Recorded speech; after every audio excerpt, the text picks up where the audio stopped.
Boa noite para todos vocês, sejam todos muito bem-vindos a mais uma sexta-feira, a sexta-feira do estudo de Isaías. Nós estamos avançando e eu quero começar lendo para vocês um versículo importante que está em Isaías 24, no versículo 21. Então, Isaías 24, versículo 21, é que vai comandar aqui a nossa aula de hoje. Eu quero abrir para vocês que diz: naquele dia o Senhor castigará no céu as hostes celestes e os reis da terra, na terra. Então tem um castigo no céu e tem um castigo na terra, veja só. O Senhor castigará no céu as hostes celestes e os reis da terra na terra. Então vê que em duas esferas, tanto espiritual como aqui, né, material, vai vir o castigo de Deus. Versículo 22.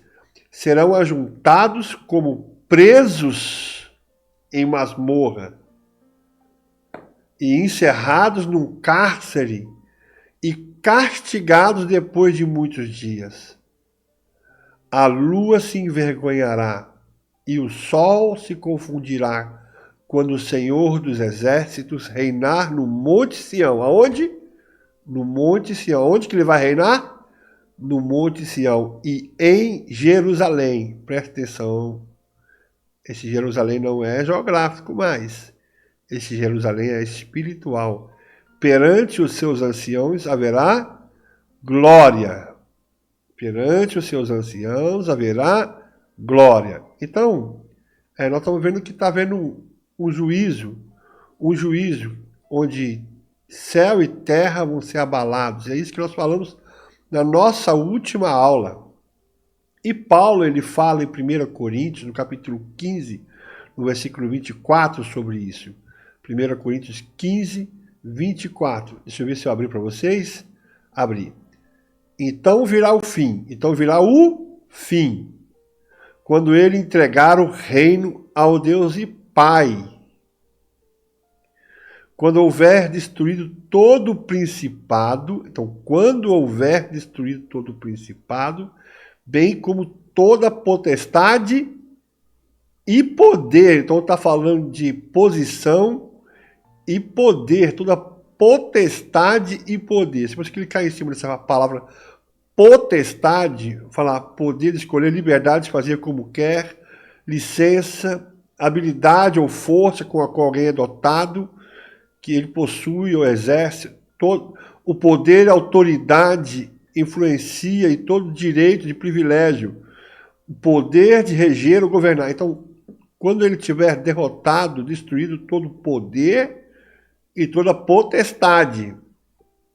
Por quê? Porque convém que ele reine aonde? Em Sião, em Jerusalém, até que haja posto todos os inimigos debaixo dos pés. Então, quando é que vai vir o fim? Quando ele colocar todos os inimigos debaixo dos seus pés. Isso significa dominar sobre eles. O último inimigo a ser destruído é a morte, porque todas as coisas sujeitou debaixo dos pés. Então, quando o último inimigo for destruído, todas as coisas vão estar sujeitas debaixo dos pés.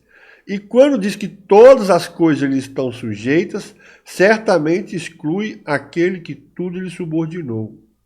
Quando, porém, todas as coisas lhe estiverem sujeitas, então o próprio Filho também se sujeitará àquele que todas as coisas lhe sujeitou, para que Deus seja tudo em todos. Então, quando Paulo fala isso, ele mostra que o fim ele só vai vir depois que tudo seja destruído, que seja destruído o principado, toda a potestade e todo o poder. Portanto, os prodígios nos céus descrevem a derrota da queda dos principados e potestades, então, seja, toda a hoste espiritual, todo governo no mundo espiritual, todo governo diabólico, né? Tudo aquilo que vive nas regiões celestes, no mundo espiritual invisível. Então, a queda dos principados e potestades, ou seja, vão ser destruídos. Então, no primeiro capítulo de Apocalipse, a gente já viu na aula passada que as estrelas representam anjos e, portanto, podem ser também demônios, em Apocalipse 1, versículo 20. No final, Satanás também é chamado de uma estrela em Isaías 14, 12, nós já vimos isso. E antes de Jesus voltar, essas forças espirituais do mal, que simbolizam pelos luzeiros no firmamento, serão derrotados e postos debaixo dos pés de Deus.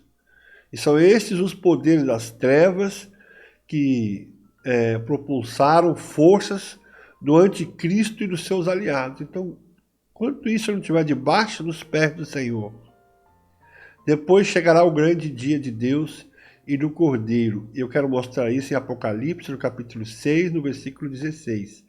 Apocalipse, no capítulo 6, no versículo 16. Ele fala assim: E disseram aos montes e aos rochedos: Caí sobre nós e escondei-nos da face daquele que assenta no trono e da ira do Cordeiro, porque chegou o grande dia da ira deles. E quem é que pode suster-te? Então vai vir o grande dia do Cordeiro. Vai vir. E a terra vai ser abalada. Então os céus já foram abalados, e agora a terra, para remover as coisas passageiras, para que somente permaneça aquilo que a natureza, que é de natureza permanente. Por exemplo, Ageu, no capítulo 2, no versículo 6, nós já lemos isso na aula passada, só estou refrisando para entrar no próximo assunto. Pois assim diz o Senhor dos Exércitos: ainda uma vez, dentro em pouco, farei abalar o céu, a terra, o mar e a terra seca. É isso que está dizendo a Bíblia. Se você olhar Isaías 24, no versículo 19, nós já lemos, mas vamos ler de novo. Isaías 24, no versículo 19, ele fala: a terra será de todo quebrantada, ela totalmente se romperá, a terra violentamente se moverá, a terra cambaleará como um bêbado e balanceará como rede de dormir. A sua transgressão pesa sobre ela, ela cairá e jamais se levantará. Se você olhar o versículo 20, nós lemos já. E ainda tem Hebreus, no capítulo 12, no versículo 25. Hebreus, no capítulo 12, no versículo 25, quando fala: tende cuidado, não recuseis ao que fala, pois se não escaparam aqueles que recusaram ouvir quem divinamente os advertia sobre a terra, muito menos nós, os que nos desviamos daquele que dos céus nos adverte, aquele cuja voz abalou então a terra, agora porém ele promete, dizendo: ainda uma vez por todas farei abalar não só a terra, mas também o céu. Ora, essa palavra ainda uma vez por todas significará a remoção, isso é muito importante, dessas coisas abaladas, como tinham sido feitas, para que as coisas que não são abaladas permanecem. Por isso recebemos nós um reino inabalável. O que nós recebemos? Um reino inabalável. Retenhamos a graça pela qual sirvamos a Deus de modo agradável, com reverência e santo temor, porque o nosso Deus é fogo consumidor. Hoje eu quero falar sobre a redenção da terra.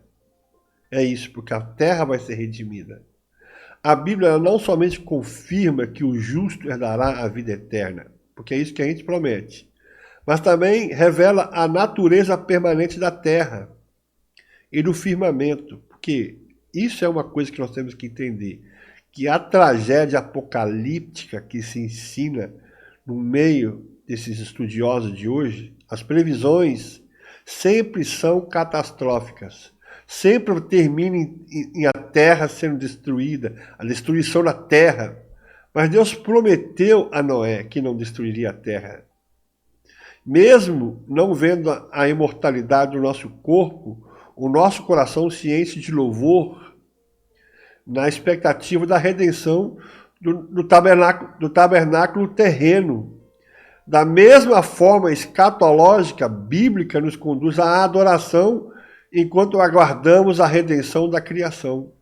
E aí eu quero ler com vocês em Romanos, no capítulo 8, no versículo 18 ao 25. Romanos, no capítulo 8, no versículo 18 ao 25. Porque para mim tenho por certo que o sofrimento do tempo presente não pode ser comparado com a glória a ser revelada, meus irmãos, em nós. A ardente expectativa da criação aguarda a revelação dos filhos de Deus, pois a criação está sujeita à vaidade, não voluntariamente, mas por causa daquele que a sujeitou, na esperança de que a própria criação será redimida do cativeiro da corrupção para a liberdade da glória dos filhos de Deus, porque sabemos que toda a criação a um só tempo geme e suporta angústias até agora. E não somente ela, mas também nós que temos as primícias do Espírito, igualmente gememos em nosso íntimo, aguardando a adoção de filhos, a redenção do nosso corpo, porque na esperança fomos salvos. Ora, a esperança que se vê não é a esperança, pois o que alguém vê, como o espera? Mas se esperamos o que não vemos, com paciência o aguardamos. Muito bem.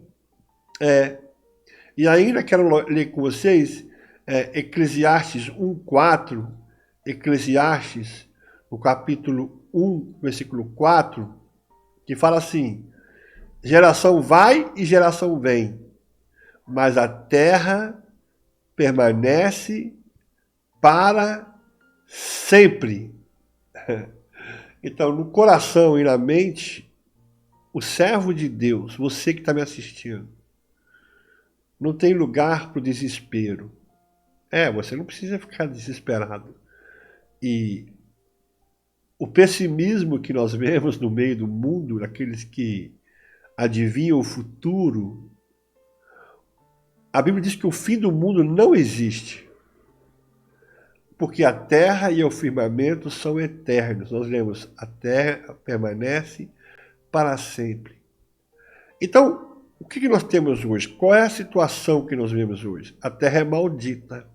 A maldição da terra, por isso que foi lá em Gênesis, né? Se olhar no capítulo 3, no versículo 17, é uma coisa engraçada que Deus, ele amaldiçoa a terra.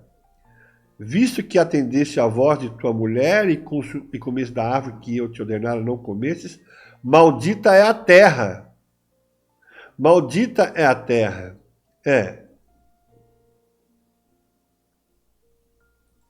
Então, na realidade, é isso. Maldita é a terra. A terra ficou sendo maldita. Ela recebeu uma maldição. E agora, essa maldição, ela já terminou. Porque foi uma coisa temporal. Porque quando Jesus morre na cruz, ele soluciona o problema da maldição. A maldição que estava sobre o homem, sobre a mulher, sobre a terra. E a profecia sobre a natureza permanente e inabalável da terra não nega que o estado atual, não é? Se você olhar hoje, maldita é a terra. Então, o que vai acontecer? Como nós também estamos aguardando a redenção definitiva, a terra também está aguardando, ela geme, ela suporta até o dia da redenção completa, onde Deus vai ser tudo em todos. Agora, se você olhar, você não pode negar ao nosso redor que a terra está no estado atual debaixo de uma maldição.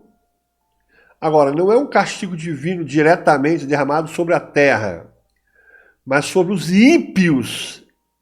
Isso. Sobre os homens que estão sobre ela. Eu noto assim que se você tem uma casa e você tem um filho que se perde nas drogas, a família ela sofre. Se tem alguém doente, a família ela sofre. Se tem alguém desempregado, a família ela sofre. E a terra, ela não recebeu um castigo porque ela não pecou, mas pela infelicidade do planeta, quem mora aqui são homens e mulheres que são pecadores, que estão cheios de pecado. Agora, não é um castigo direto derramado sobre a terra, mas sobre os ímpios que quebram a lei de Deus. Quando Adão cai no pecado, o Senhor então diz: maldita é a terra por tua causa. Maldita é a terra por tua causa. É isso que nós lemos aqui. Maldita é a terra por tua causa. Então, quem estava sendo amaldiçoado era o próprio Adão. E a terra sofre as consequências. E desde o momento em que ele se afastou de Deus, o pecador sujeita a criação à corrupção. Então, fazendo gemer e a suportar com angústias até agora. E é isso que nós lemos em Romanos 8, 22. Só vou voltar lá para você ler. Romanos 8, versículo 22. Ele fala: porque sabemos que toda a criação, a um só tempo, geme e suportará angústias até agora. Tá vendo como é que é? Então, não seria possível que o próprio Deus, ao criar o mundo, já tivesse um propósito, um objetivo de acabar com aquilo que ele construiu. Ele não julgaria, né, de forma cataclístico, né? Porque a Bíblia nos ensina que a criação em si, ela é boa. A criação em si ela é boa. Está em Timóteo, 1 Timóteo 4, versículo 4. 1 Timóteo 4, versículo 4. Ele diz assim: pois tudo que Deus criou é bom. Tudo que Deus criou é bom. Então a criação em si é boa. Tudo que Deus criou é bom. E ao criar o universo, o próprio Deus, o Senhor, afirma que tudo quanto ele fez era bom. Você pode ver isso em Gênesis, no capítulo 1, versículo 4. Tantas vezes que a Bíblia vai falar, tudo que Deus criou foi bom, e viu que Deus era bom, separação das trevas, chamou Deus à luz, tal, houve noite, manhã, primeiro dia. Deixa eu ver onde que está aqui. No capítulo 1, e viu Deus que a luz era boa. Então, se você olhar também no versículo 10, e viu Deus que isso era bom. Então, repete essa frase tantas vezes. No versículo 12, no versículo 18, versículo 21, versículo 31. E quanto a isso, a profecia de Isaías, ela acrescenta. No capítulo 6, no versículo 3. Se você ler Isaías 6, 3... você vai ver que ele fala isso, dizendo: santo, santo, santo é o Senhor, toda a terra está cheia da sua glória. Então a criação, embora afetada pela corrupção, ela não fica sujeita a essa vaidade de forma voluntária. Isso que nós lemos em Romanos capítulo 8, no versículo 20. Ela não quis isso, ela foi obrigada. Pois a criação está sujeita à vaidade, não voluntariamente, mas por causa daquele que a sujeitou. Então ela foi amaldiçoada por motivo da corrupção e também por motivo do pecado do ímpio. Na verdade, é o que a gente pode imaginar isso, né? Suponhamos que você alugue uma casa para alguém e o seu inquilino não cuida bem da sua casa. Ele destrói a sua casa, ele fura as paredes, ele suja, ele não pinta, ele não faz reforma, ele não faz nada. E quando ele sai, ele te entrega essa casa suja. Aquele que viveu dentro da tua casa acabou com aquilo que você construiu. É mais ou menos assim que Deus criou a terra e colocou nela um homem sujo, um homem pecador, o homem que acabou com a natureza, acabou com tudo, ele destruiu tudo, os mares, né? Tudo que você vê ao seu redor tem corrupção. É desse jeito que nós vamos devolver a terra para Deus, no tempo do fim. Mas ele vai vir, ele vai destruir toda a potestade, todo o império no céu e todos os poderes na terra, para ele, enfim, sujeitar tudo a ele. Então, na verdade, a terra está contaminada por causa dos seus moradores, pelas pessoas que transgridem as leis, que violam os estatutos, que quebram a aliança eterna. Por isso que a maldição consome a terra e os que habitam nela se tornam culpados. Isaías 24, é muito importante você estudar bem a Bíblia. Isaías 24, e aí eu vou falar o versículo 5 e 6. Olha aqui.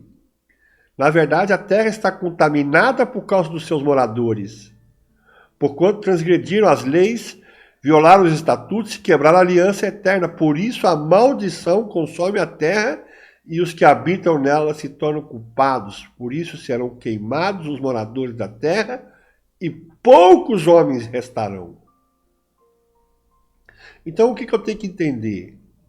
Eu tenho que pensar num julgamento final para os ímpios e pecadores. Não para os justos e inocentes. Muito menos para a natureza que foi sujeita à corrupção involuntariamente pelos seus transgressores. Então esse capítulo 24 de Isaías tem muito a dizer sobre a situação caótica, sobre a desolação e ruína dessa terra. Mas o leitor vai fazer bem quando ele lê o capítulo todo na sua inteireza, porque no meio dessa corrupção toda, soa a alegria dos justos. Se eu olhar no versículo 14 ao 16, mas eu digo, definho, ai de mim, os pérfidos tratam perfidamente, sim, os pérfidos tratam muito perfidamente. Terror, cove e laço vem sobre ti, ó morador da terra. E será aquele que fugir da voz do terror, cairá na cova. E se cair na cova, o laço o prenderá, porque as represas do alto se abrem e tremem os fundamentos da terra. A terra será de todo quebrantada, ela totalmente se romperá, a terra violentamente se moverá, a terra cambaleará. Então a gente já leu isso.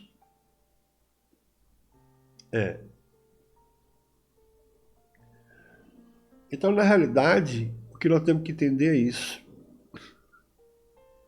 Então, quando o profeta Isaías fala que todas as classes sociais serão atingidas pelo castigo de Deus, a gente pode ver isso no versículo 2, capítulo 24, versículo 2.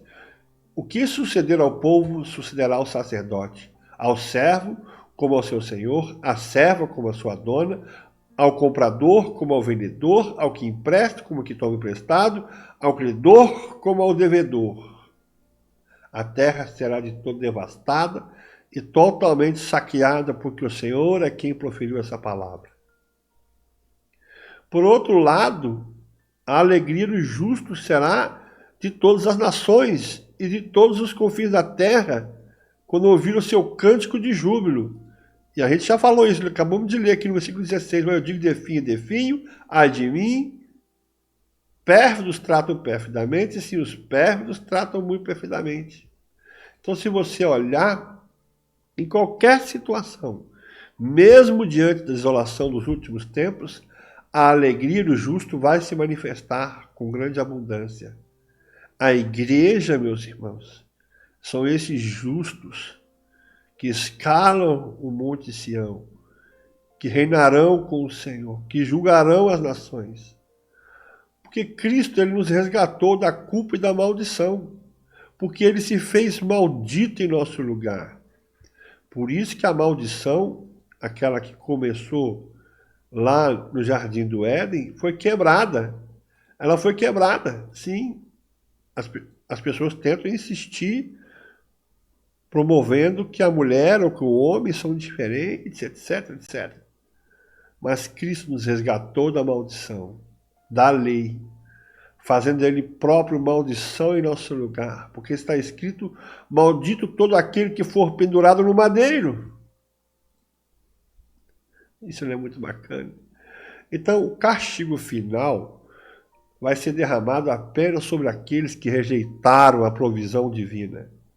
Aqueles que negaram a redenção, né? Aquela que foi proporcionada pela cruz. Mas aqueles que creem serão redimidos e receberão a terra em herança.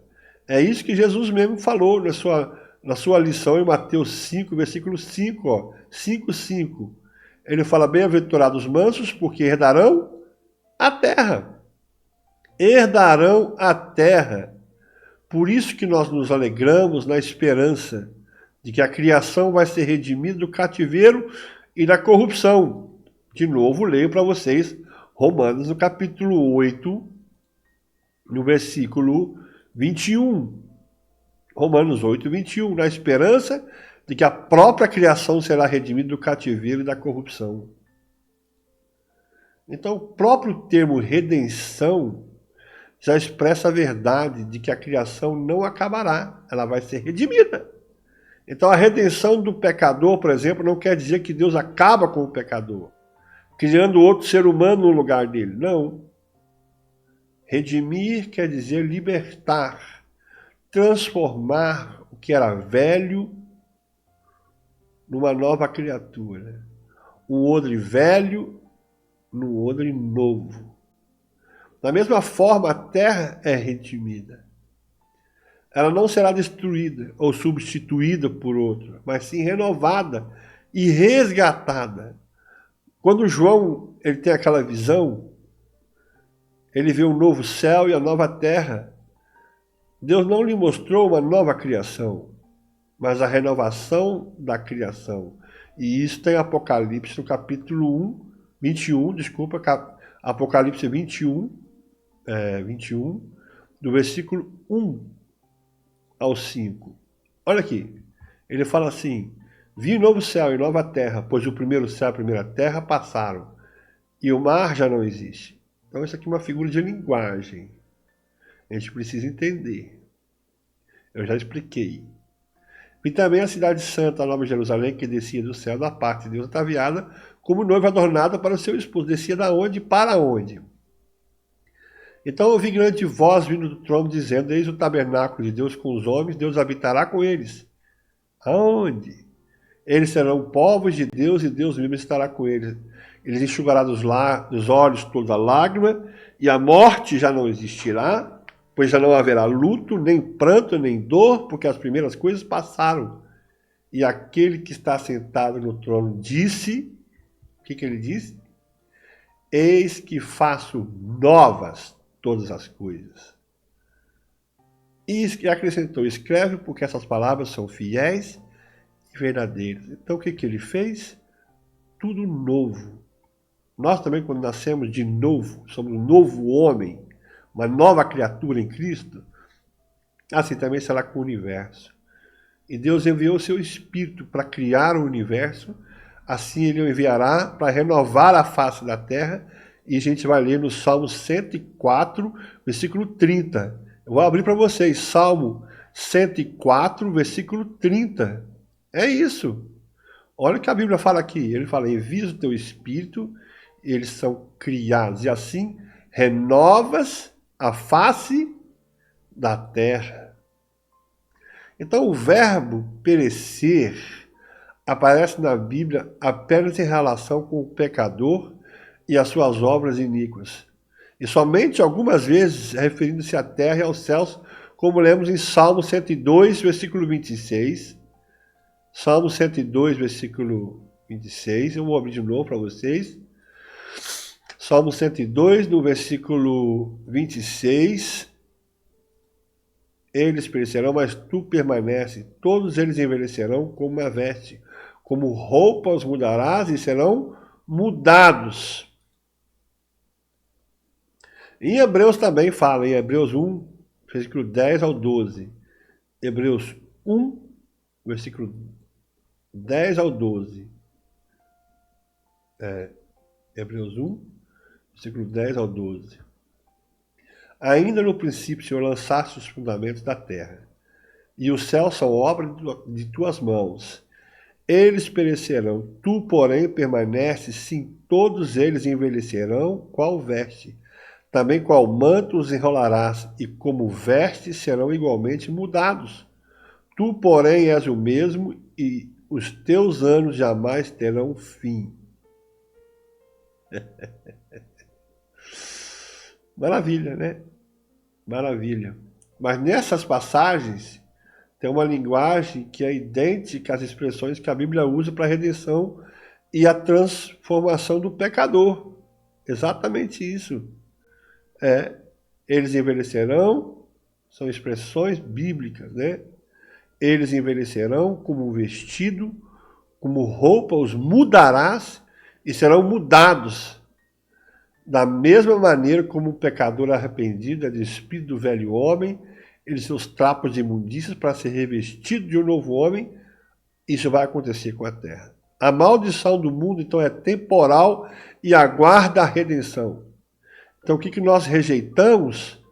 Rejeitamos uma escatologia de cataclismos, de ameaças do fim do mundo. Então, não caia nessa quando você ouvir falar, vai vir um fim do mundo.